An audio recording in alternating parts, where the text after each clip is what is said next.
originally? I was born in Falmouth. I grew up in New Hampshire. What brought your family to New Hampshire?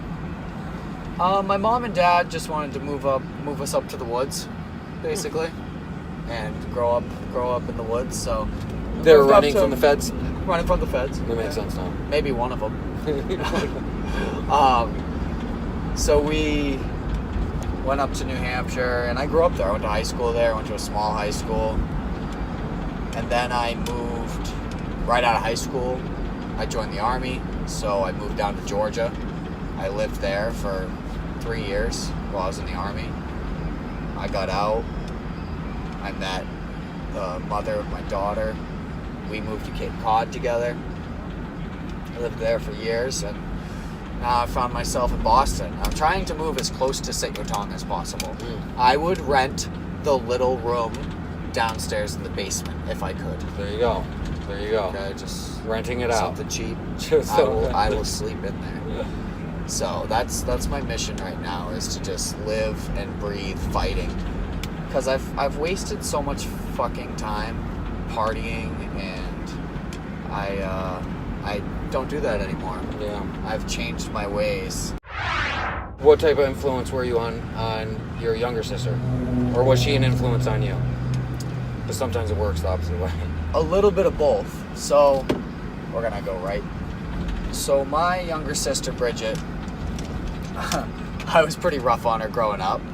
In a loving way. You know, I always loved her, but me and my friends gave her a hard time. She's probably pretty tough. Well, I know she's pretty tough because of it.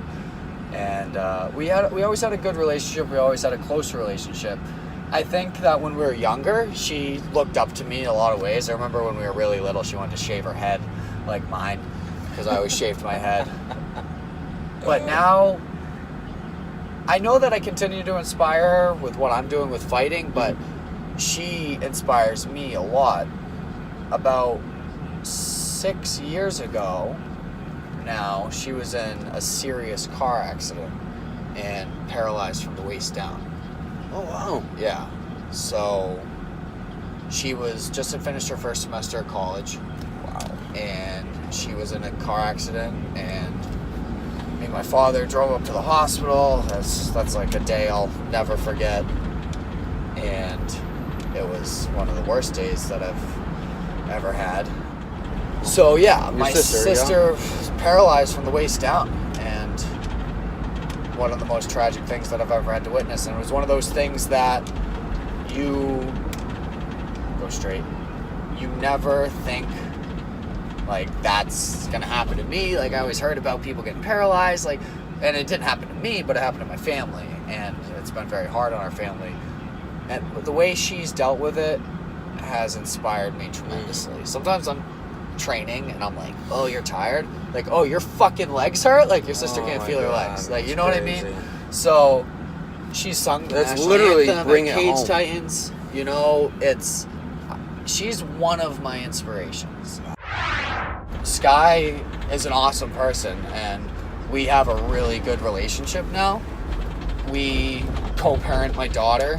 She tells my daughter, Zayla, that daddy's a fighter and this and that. And she even has I bought a heavy bag and gloves for my daughter, little ones, that is for awesome. Christmas. And I was hoping that Sky would use it when I wasn't around. And she does. Punch the bag.